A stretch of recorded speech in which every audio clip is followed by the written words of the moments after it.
Welcome to Chess, ladies and gentlemen. How you guys doing out there, man? I appreciate you very much for stopping by. So, I went ahead and grabbed me another game from Lee Chess. We're going to get some elos, homie. We're going to try to see what's cracking in these games that we got. So, I'm just picking random games at the moment from the website. Trying to see what we got. Like I said, if anybody wants to go ahead and submit their own games, go ahead and throw me the URL of the game from Lee Chess, and I will be able to, I kind of got it set up. So that way, I can't see somebody's elo, but I kind of have a way to kind of like display it at the end and stuff like that. So, everything is everything. But we will see how close we get to this guess the elo. Now, before we get to the end of the video, when I go ahead and do the like big reveal, if you want to pause it, kind of like think about it, put a little comment down there, whatever, see if you're close. It is a very nice, fun, interactive way to see what's cracking. But we are going to see what in the world between 0 to 3,000 something, what we think this game is. So let's go ahead and take a look, see what we got. All right, man, so we got the movie E4. Nothing too crazy so far. French defense. This is known as a Steinitz, but a lot of the times it can transpose into like an advanced variation, depending on how players play. We do see D5, so this is the necessary ingredient to make sure that it transposes over.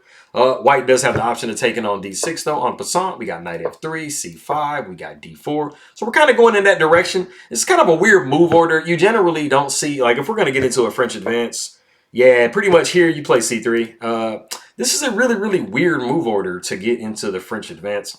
You definitely don't see that usually. You see like E4 and then E6, D4, D5, and then push the pawn.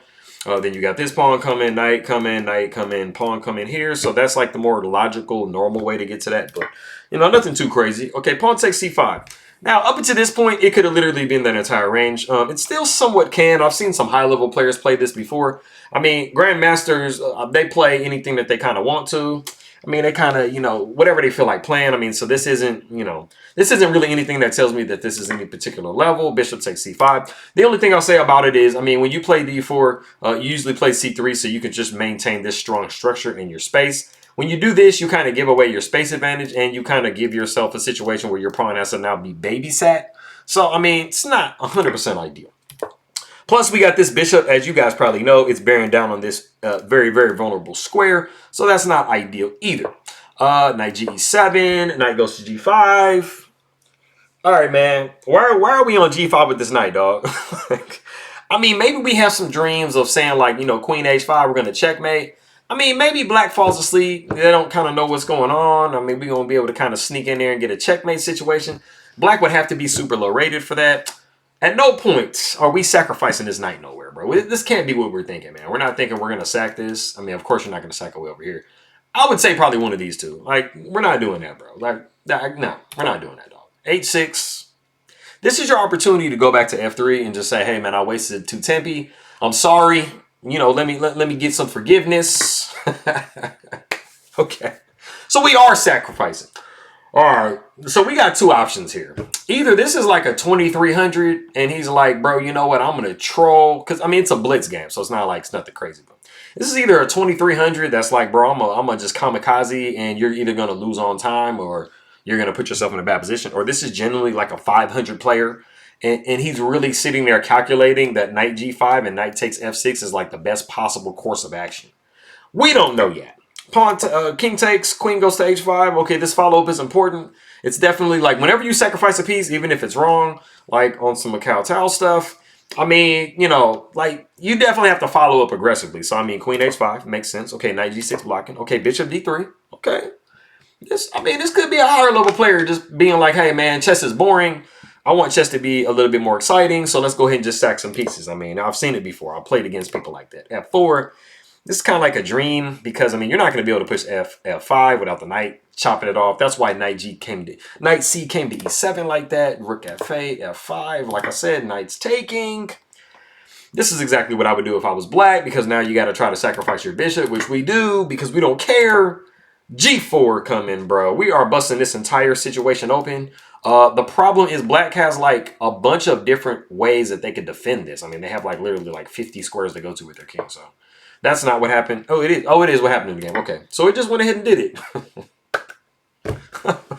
Here goes another piece.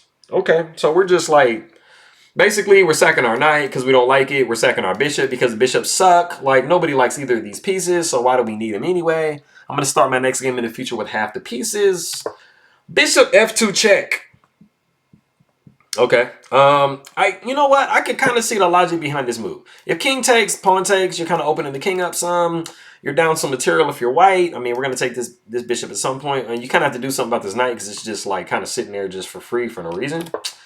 King F1. That's not the move I would have made. Pawn takes, and then you have this discovery here. The bishop can move wherever it wants. It's not nothing crazy anyway, but it is what it is.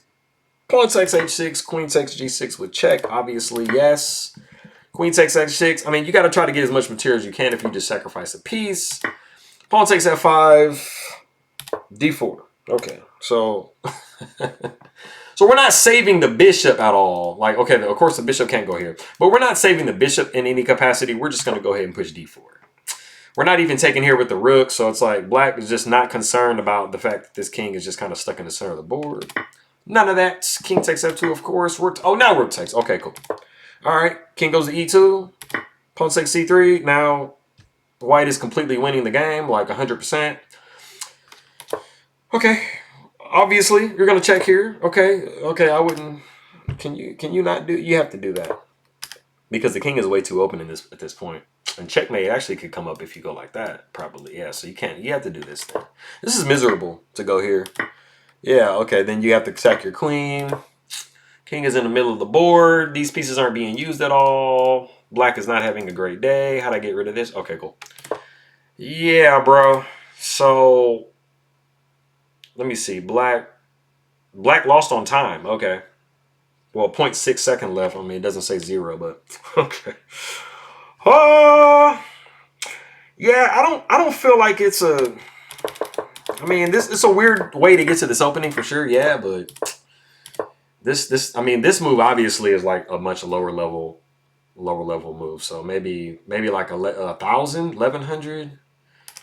They really had me going up to this point. I was like, this could be 2,300, 2,500, like, and then this move, and I was like,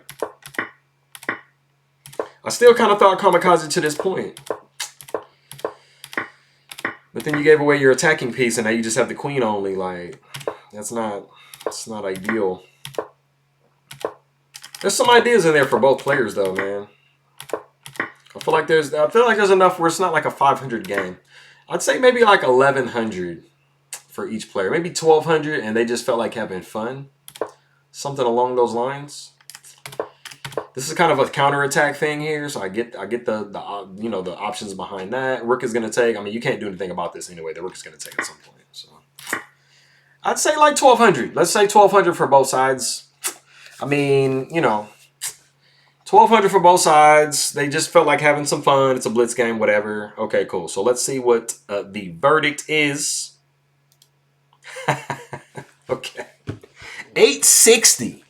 So these guys were like playing like to the best of their ability then, basically at this point. Okay, all right, okay, 8 and 900. That's definitely way lower than I was thinking, man. It had flashes of 8 or 900 in there, but like I said, I just thought this was two higher level players, which I mean 1,200 is not crazy higher, but I just kind of thought this was two like 11, 1,200s. They just figure that they just have a whole bunch of fun, and I mean one of them lost, but. That is that. Well, that is all she wrote for that one. Like I said, submit the URLs to your game down there. If you play on Lichess, I will take a look and see if I can guess what your ELO is. But I'm going to catch you guys next time, and I appreciate it.